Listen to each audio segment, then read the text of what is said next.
გაცხარებული ილია თოფურია. ემოციურმა მდგომარეობამ პიკს მიაღწია და ქართველი თავს ვეღარ იკავებს. ოჯახური ქაოსის გარდა ის კიდევ ორ კონფლიქტშია ჩართული და ემუქრება ისლამ მახაჩევსა და არმან ცარუკიანს.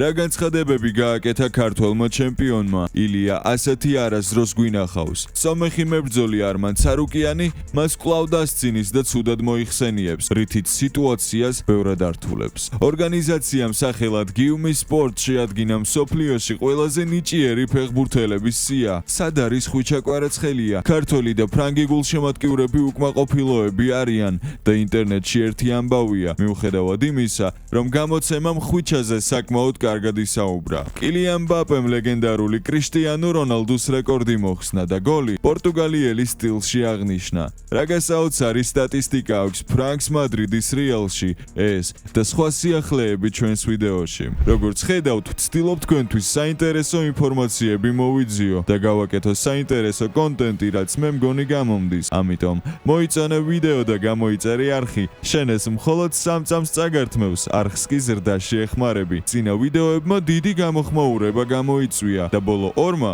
2000 მოწონებებზე მეტი დააგროვა. ამჯერად შევეცადოთ მინიმუმ 1500 მოწონების დაგროვება. სტაბილურობას ვინარჩუნებთ და მზად ვართ თქვენთან ერთად განვავითაროთ სპორტი, ის რასაც ჩვენ ვაკეთებთ ზრდის ჯანსაღ და სპორტსმენებით სავსე თაობას. ამიტომ თქვენი აქტიურობა, კომენტარების, ლაიქების და არხის გამოწერის სახით ამ ყველაფერს ნაწილობრივ ხელს უწყობს. ეს არის არხი ფუტვიჟენი. კომფორტულად მოკალათდით და დავიწყოთ. ესპანეთის ჩემპიონატის მორიგ ტურში გიორგი მიქაუტაძის ვილიარეალი საკუთარ მოედანზე ბარსელონას დაუპირისპირდა და 0-2 დამარცხდა. მიქაუტაძე სასტარტო შემადგენლობაში არ ყოფილა და მოედანზე 65 წუთიდან გამოჩნდა, როდესაც ანგარიში უკვე 0-2 იყო. დარჩენილ დროში ქართველ შემტევს გოლის გატანის ერთი რეალური შანსი ჰქონდა. 76 წუთზე ჟორჟი მეკარესთან 1-1-ზე გავიდა, თუმცა გადამწყვეტ მომენტში ბარსელონას კიპერმა აჯობა და სამწუხაროდ მიქაუტაძემ 100%-იანი შანსის გამოყენება ვერ შეძლო. პირადად ჩემთვის ამოუხსნელია, რატომ უნდა შემოდიოდეს გიორგი მიქაუტაძე 65 წუთიდან, მით უმეტეს ბარსელონას წინააღმდეგ,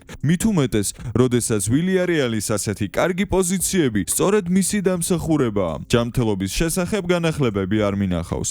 ამიტომ თუ ქართველი ჯანსაღადაა, ასეთი გადაწყვეტილება ჩემთვის ამოუხსნელი და სულელურია. ზოგადად ქართველი ბომბარდირი გადის საკმაოდ რთულ გზას და უკვირდით მის კარიერას. ლიონმა ბავშვობაში ის გუნდიდან გააგდო. მან იშრომა, ყველაფერი გააკეთა, მისი ოცნება იყო ლიონში თამაში, სადაც როდესაც მოხვდა, არათამაშეს, კრიტიკით ამოტენეს და გაუშვეს. იგივე იყო აიაქსშიც. ფეხბურთელი იყიდეს, წაიყვანეს და არათამაშებდნენ. აკრიტიკებდნენ და სკამზე დასვეს. არ გვინდოდა მიქაუტაძის შეძენაო, გეგონება ვიღაცა აძალებდა. მაგრამ მეწოდება ეს ბიჭი და ვერ ხვდები რატო ერჩიან. იმედია ის ყველაფერს დაუმტკიცებს. აი არ ვიცი, ძალიან მინდა რომ თავი გაიგიჟოს და იმდენ იქნას რომ მადრიდის რეალში ან ბარსელონაში მოხვდეს, ან რომელიმე სხვა გრანდში გადავიდეს. მესი და რონალდო თუ ვერა, იმ დონეს მაინც მიაღწიოს რომ მსოფლიო ფეხბურთის ისტორიაში სამუდამოდ დატოვოს მისი სახელი. დაწერეთ რას ფიქრობთ, რისი ბრალია ის ყველაფერი რაც გიორგი მიქაუტაძის თავს ხდება.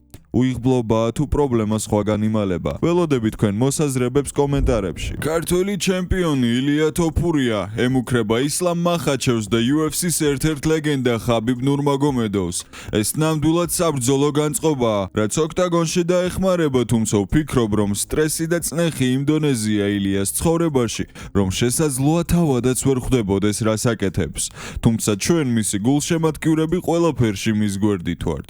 წარმოიდგინეთ, გიყვარს ადამიანი და შორდებით მთელი მსოფლიოს თვალწინ. მთელი ცხოვრება და გეგმები გენგრევა, მენტალურად სუსტები. ამ ყველაფრის ზევიდან შესაძლოა ქონების 50%-იც წაგართვას იმ ადამიანმა, რომელსაც ერთ დროს ენდობოდი. ამ დროს ხარ ჩემპიონი და ყველა შენ მოქმედებას ელოდება და აკვირდება. ტიტული, სახელი და ღირსება უნდა დაიცვა. ძალიან რთულია. ნახოთ რა კომენტარს აკეთებს ისლამთან და ხაბიბთან დაკავშირებით განრისხებული ილია თოფურია. ჭიდაობა ჩემი ძლიერი მხარია. უბრალოდ ამ სტილს არ ვიყენებ, რადგან პუბლიკას დარტყმების ხილვა უფრო მეტად სიამოვნებს. თუმცა შესაძლოა ისლამთან დაპირისპირების დროს მათ ჩემი საჭიდაო პლუსების ხილვა უფრო სურდეთ. სცენარი ასეთი იქნება. მახაჩევთან დგომში დომინანტი ვიქნები, საჭირო ადგილებში 60 დარტყმას მივაყენებ და შემდეგ ხაბიბ ნურმაგომედოვის თვალწინ მახრჩობელა ილეთით დავამარცხებ. თუ მახაჩევი წამოდგომას დააპირებს, თავს სიამოვნებით გავუხეთქავ. ისინი იმდენად ქედმაღალი და ამპარტავანი ხალხია, შესაძლოა ხაბიბი საქმეში ჩაერიოს, მაგრამ მასაც გავუსწორდები. ილია თოფურიამ კიდევ ერთი ინტერვიუ ჩაატარა, სადაც უკვე არმან ცარუკიანზე ისაუბრა. მან განაცხადა, რომ სომეხ მებრძოლს ინტელექტის ნაკლებობა აქვს. არმანი კარგი მებრძოლია, მას ჰქონდა შანსი საჩემპიონო ქამარი დაესაკუთრებინა, მაგრამ ჩხუბზე უარი განაცხადა და ორთა ბრძოლას ჩაეხსნა. ყველა მებრძოლს გვაწუხებს ზურგის ტკივილი, ხელის ტკივილი, ფეხის ტკივილი, ყველაფერი გვტკივა, ჩვენ მებრძოლები ვართ, მაგრამ ოქტაგონში მაინც შევდივართ. ცარუკიანი ასე რაღაც კონკრეტული მიზეზის გამო მოიქცა და ალბათ ამ გადაწყვეტილების შემდეგ საცვლის გამოცვლაც დასჭირდა. როგორც პრომოუტერმა შემიძლია გითხრათ, რომ ძალიან რთულია, როდესაც მებრძოლში ამხილა ინვესტიციას დებ. ასეთი ღონისძიების მთავარ მოვლენას აძლევ და ის ჩხუბს ეხსნება. ძალიან რთულია ამ ყველაფრის შემდეგ მის მიმართ ნდობა ისევ კონდეს. ახლა ხან ცარუკიანს ორთა ბრძოლა ქონდა და მის დაწყებამდე მეტოქეს თავი ჩაარტყა. ის ინტელექტით არ გამოირჩევა და ვერ აფასებს პოზიტიურ დამოკიდებულებას, რომელიც UFC-ს მის მიმართ აქვს. მას არ ესმის, რომ ორგანიზაცია მასში ინვესტიციას დებს და იყო შანსი თავის ჩარტყმის გამო მის მეტოქეს ჭრილობა მიეღო და ორთა ბრძოლა ჩაშლილიყო. UFC-ს ხელმძღვანელები მაგიდასთან დასხდნენ და თქოეს, არმანი ჯანდაბაშიც წასულა. ხო და არმან ჯანდაბაშიც წასულხარ. ფიქრობა არმანიც და ისლამიც ორივე ძალიან ძლიერი მეტოქია და არც ერთი სარდაფასება არ შეიძლება. თუმცა ილიას შემთხვევაში ეს თავდაჯერებულობა ყოველთვის მართლდება. დაველოდოთ რეაგირებას ხაბიბის და ისლამის მხრიდან. რაც შეეხება არმან ცარუკიანს, მისი ტაქტიკა უკვე ვიცით. დადგება და კვლავ დასცინებს ილიას.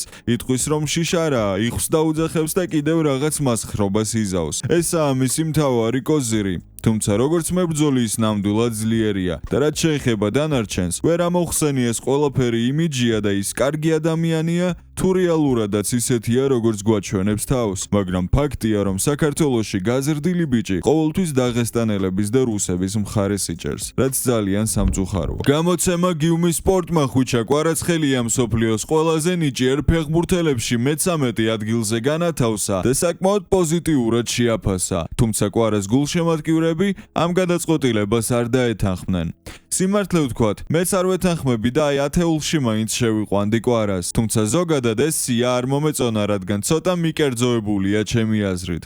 ნახოთ რა განცხადებას აკეთებს გამოცემა კვარასთან დაკავშირებით. თანამედროვე ფეხბურთში ერთ-ერთი ყველაზე ნიჭიერი, ორი ფეხით მოთამაშე ხვიჩა კვარაცხელია პარი სენ-ჟერმენში გადმოსვლის თანავე გუნდის ლიდერად იქცა.